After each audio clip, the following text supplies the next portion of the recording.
એક નદી કાંઠે જાંબુડાનું મોટું ઝાડ હતું. જાંબુડાના ઝાડ પર દરરોજ એક વાંદરો જાંબુ ખાવા આવતો. નદીના ઊંડા પાણીમાં એક મોટો મગર રહેતો હતો. વાંદરા અને મગરની ભાઈબંધી થઈ. વાંદરો રોજ રોજ મગરને પાક્કા જાંબુ ખવડાવે. મગર એકવાર થોડા જાંબુ મગરી માટે લઈ ગયો. મગરીને જાંબુ બહુ ભાવ્યા. મગરી જાંબુ ખાતા ખાતા મગરને કહે છે, રોજ આવા મીઠા જાંબુ ખાનારા વાંદરાનું કાળજું કેવું મીઠું હશે. તમે એને લઈ આવો તો હું તેનું કાળજું ખાઈ જાઉં. મગર કહે, તે હવે મારો ભાઈબંધ થયો છે. ભાઈબંધ સાથે મારાથી દગો કેમ થાય? મગરીએ જીદ કરી કહ્યું, જો તમે કાળજું નહીં લાવો તો હું મારો જીવ આપી દઈશ.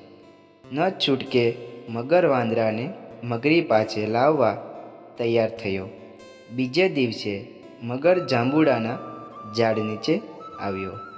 વાંદરાએ આપેલા મીઠા જાંબુ ખાધા પછી મગર બોલ્યો, વાંદરાભાઈ, મારી મગરી તમને ઘેર જમવા માટે બોલાવે છે. મારી પીઠ પાછળ બેસી જાઓ અને મારા મહેમાન થાવ. ચાલો, તમારો આટલો પ્રેમ છે તો ના કેમ પડાય? એમ કહેતો વાંદરો કૂદીને મગરની પીઠ પર બેસી ગયો. મગર પાણીમાં આગળ સરકવા લાગ્યો. બંને વાતોએ વળગી ગયા. અડધે રસ્તે જ ભોળા મગરે મગરીના મનની વાત વાંદરાને કરી દીધી. મગરની વાત સાંભળી વાંદરાભાઈના તો હોશ ઉડી ગયા. થોડી વાર સ્વસ્થ થતાં મગરથી બચવાનો ઉપાય શોધી કાઢ્યો. વાંદરો કહે, શું મગરભાઈ, તમે પણ ખરા છો યાર. તમારે આ વાત મને પહેલેથી જ કહેવી હતી ને.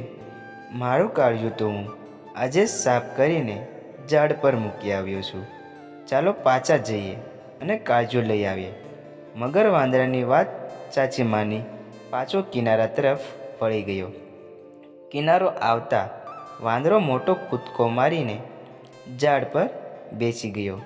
પછી કહે, મૂર્ખ મગર, કાળજું તે કઈ ઝાડ પર મુકાતું હશે. તું તો દગાખોર છે. ભાઈબંધને દગો દેવા તૈયાર થયો.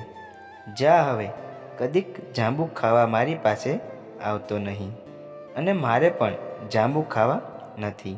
એમ કહી વાંદરો ત્યાંથી બીજે રહેવા જતો રહ્યો. ધન્યવાદ.